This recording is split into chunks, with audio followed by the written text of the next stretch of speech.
Hello and welcome to another Modswell video. I'm your host Maxwell. Today we are going to be taking a look at the top 5 mods of the week, according to me. These last few weeks have been amazing for the modding scene. We've had new modders join, old modders return, and some amazing new work by modders who have been around for a while. We are truly getting spoiled. So if your favourite mod didn't make it into my list, then please leave it in the comment section below so we can check it out. With all that being said though, let's just dive right in. In 5th we have a double up once again. Here we have HQ Caves and HQ Mines. As I'm sure you've guessed, these two mods look to overhaul the textures within caves and mines respectively. I'll start with the caves. Here the author has made natural looking cave walls in varying styles. The rocky walls have become more pronounced and layered. The flat walls have been designed to look more grainy and textured.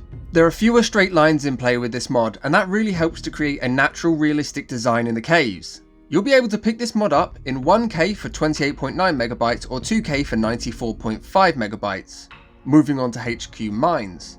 I wanted to pair these together because of how the author A100N used contrasting styles. Whilst the caves are all about the natural look, the mines have a clear man-made aesthetic. The walls are far straighter and have obvious signs of human interference. Whilst the cave markings largely go from left to right, the mines go from top to bottom, which suggests the use of pickaxes, and I found this to be an excellent touch. The author kept the same aged sandstone look from the caves, but the style is very different. You'll be able to have this mod in 1K for 15.3 megabytes or 2K for 50.6 megabytes.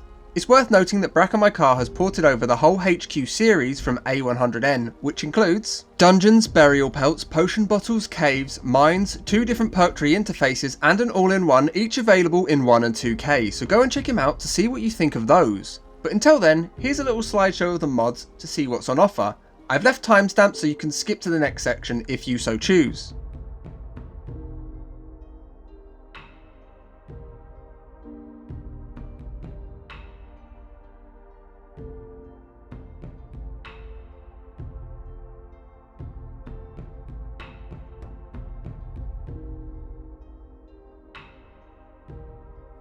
Moving on to 4th place. Here we have Vivid Clouds and Fog by Manga Club. For the longest time, Natural Clouds has held the top spot in cloud retextures, but now we have a new contender. This mod seeks to distribute the cloud textures from Vivid Weathers to vanilla as well as other mods. I have always been a fan of Vivid, and it's really nice to have a taste of that high quality available whenever we want it. These clouds replace nearly all vanilla clouds as well as mountain fog with higher resolution. They create more realistic ground fog as well as replacing fire smoke, Dwemer steam, waterfalls and volcanic steam too. This is a highly compatible mod, especially when you consider all of these features. However, as it already includes extended ground fog, do not use that mod with this. Also avoid using windy cloud mods or supreme volumetric fog.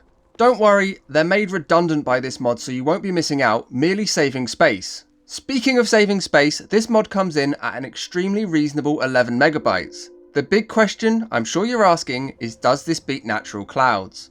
I'm going to surprise everyone and say these are going to be my clouds for the foreseeable future. They are more realistic in all weather types. Natural clouds hold so much drama in them and creates beautiful scenes, but for me, they've been slightly edged out. But when you look at what else Vivid Clouds and Fogs have on offer, this is a no-brainer. This is going to cut down about 4 or 5 mod slots for me just on eye candy style mods alone, so it's 100% worth taking a look at. In 3rd place we have Cinematic Soul Absorption. This mod changes a few features of absorbing a dragon soul, obviously. It's designed to add drama to the situation.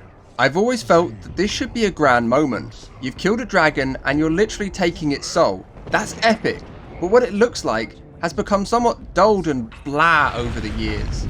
But not anymore. Cinematic Soul Absorption comes in multiple styles, so find the one that works for you. For the sake of this video, I'm using male scream and floating animations. This version has epic dramatic music that I can't play due to DMCA laws.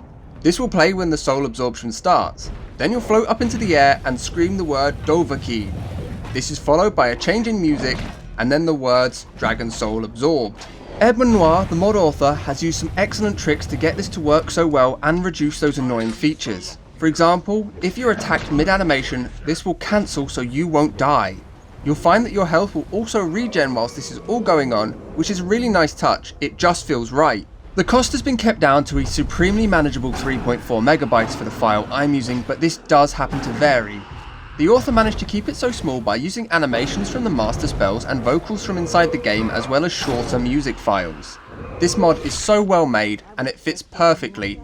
It's quite surprising that it wasn't a vanilla feature. I can see this slotting into many of my future orders, but I'm going to be quiet for a moment so you can watch it all play out.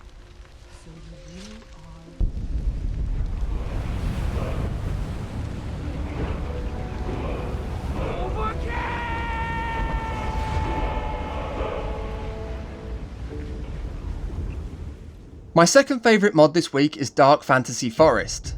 Another mod that's come in at a great time for my order.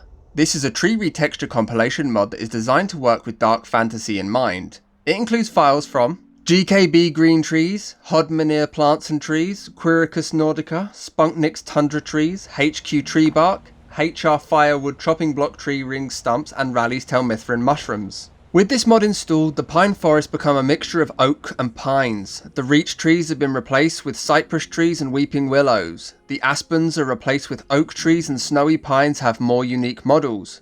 There is really a lot to love about this mod. But for me, what I really love is that it doesn't shy away from bright, vibrant colours and instead uses contrasts and dead trees to make the style stand out. Usually, with dark fantasies, people ignore the idea of hope, and that somewhat takes away from the elements as a whole. It does of course incorporate the more standard ideals of dark fantasy, like foggy swamp marshes, complete with mushroom forests, an increase in dead trees and even half-dead trees which have colour, but the signs of death for a nice balance. It's worth noting that this mod comes in two versions: Dark Fantasy Forest, which comes in at 86.3 megabytes, and a Dark Forest of Skyrim compatible version for 85.7 megabytes. Sure, this is a little costly, but it retextures a ton, so realistically that was expected. I originally tested out the compatible version for my Gothic order, however I came across a few issues. Some trees on slopes didn't touch the ground and other trees were only using 2D meshes. I then swapped over to the standard version and everything was perfect. I have found my new tree retexture mod for the future orders I make. I am so taken with this. It looks beautiful from all angles. There is so much depth and variety, so many unique trees, and the LOD is outstanding. Minimal to no pop-ins, which really shocked me. I highly recommend this mod for whatever order you're trying to make. And finally, for my favourite mod of the week, Open World Loot, otherwise known as OW. This is a loot and encounter zone mod that acts differently to most others. It isn't de-leveling the zones, rather tweaking them to give a better experience at later stages of the game. While some of these styles of mod make for an extremely difficult experience, this feels like it was catered more to a medium difficulty. Enemies will level closer to you, and encounter zones have new minimum and maximum levels that depend on where you are. Dungeons with unique items have no maximum level too, which I find to be a great touch. With this mod, the open world go where you please style is retained, but also improved immensely. Beyond these zone changes, the loot structure has been changed as well. The higher tier armor and weapons are hidden behind higher level requirements. But even once you've hit the right caps, you'll only find the top gear on high level enemies or in the end of dungeon chests. And what's even better about that is that the specific dungeon or region you're in will somewhat dictate what you get. Think thematic loot, as this mod acts similar. For example, Dwemer gear is kept within those dungeons. Nordic and Stalharim are mostly found on Solstheim, as is only right. This is perfect for my style, and I think it keeps a sensible structure. It won't allow you to become overtly powerful that quickly. But let's talk numbers so you know exactly what's happening here. I'll start with difficulty level caps. Easy will level at 0.33 to 0.75 of the character level. Normal will be 0.67 to 1 times. Hard is 1 to 1.2 times. And very hard will be 1.25 to 1.5 times. You'll find different enemies have different caps as well. So the Draugr will level from 10 to 80. Falmar are level 20 to 80. Vampires, giants and dragons go from 25 to 80, whilst dragon priests range from level 30 to 100. However, like I've mentioned already, any zone with a unique boss or artifact will have no maximum level to keep them interesting throughout. Nothing horrifically impossible there, but certainly more challenging, so strap in and prepare for a more fun experience. This mod is of course incompatible with other loot changes, but I'm sure you'd already guessed that. So what I'm going to do instead is wrap this up by talking cost. This is tiny when compared to other mods of its style, such as MLU, revamped or unleveled. At only 973.2 kilobytes, it will easily fit into your order. and due to how well made it is, I have to recommend that you do not sleep on this mod. And on that happy note, I'm going to call it. This has been another banner weekend modding, and it's keeping this nearly 10-year-old game alive. Remember to leave a comment with whatever mods you've been enjoying this week. Better yet, come and share them over on the Discord server. You'll find a link to that and all other mods mentioned in the description below. If this has helped, I would as always appreciate those likes, comments and subscriptions. They let me know that you want more content like this. Either way, thank you for watching, and I hope to see you in the next one.